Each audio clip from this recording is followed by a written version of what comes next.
Hi friends, உங்கள் வீட்டில் 10th படிக்கிற பிள்ளைகள் இருக்காங்களா? அப்போ இந்த நியூஸ் உங்களுக்கானது தான். இந்த நியூஸை கொஞ்சம் கவனமாக பாருங்கள். அதாவது என்னென்னு கேட்டிங்கன்னா, இப்போ 10th படிக்கிற பசங்களுடைய பெயர் பட்டியல் விட்டுருக்காங்க. அந்த பெயர் பட்டியலில் உங்களுக்கு ஏதாச்சும் கரெக்ஷன் இருந்தால் அக்டோபர் 6ஆம் தேதியிலேருந்து நீங்கள் அதில் கரெக்ஷன் பண்ணலாம் அப்படின்னு கவர்மெண்ட்டு சொல்லியிருக்கு. அதாச்சும் என்னென்னு கேட்டிங்கன்னா, 10ஆம் வகுப்பு பொதுத் தேர்வு வரும் மார்ச், ஏப்ரல் மாதங்கள் நடத்தப்பட உள்ளது. தேர்வு எழுத உள்ள மாணவர்கள் பெயர் பட்டியல் தயாரிக்கப்பட உள்ளது. இதையடுத்து அனைத்து பள்ளி தலைமை ஆசிரியர்களும் எம்இஸ் தளத்தில் மாணவர்களின் விவரங்களை சரியாக உள்ளதா என்பதை சரிபார்க்க வேண்டும்.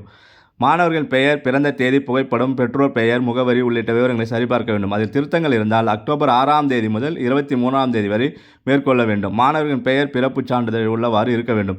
அரசு இதழில் பெயர் மாற்றம் செய்தவர்களுக்கு மட்டுமே அதன் நகலை பெற்று அதன் அடிப்படையில் பெயர் மாற்றம் செய்து கொள்ள அனுமதி வழங்கப்படுகிறது. அண்மையில் எடுக்கப்பட்ட பாஸ்போர்ட் சைஸ் அளவு புகைப்படத்தை மட்டுமே பதிவேற்றம் செய்ய வேண்டும்.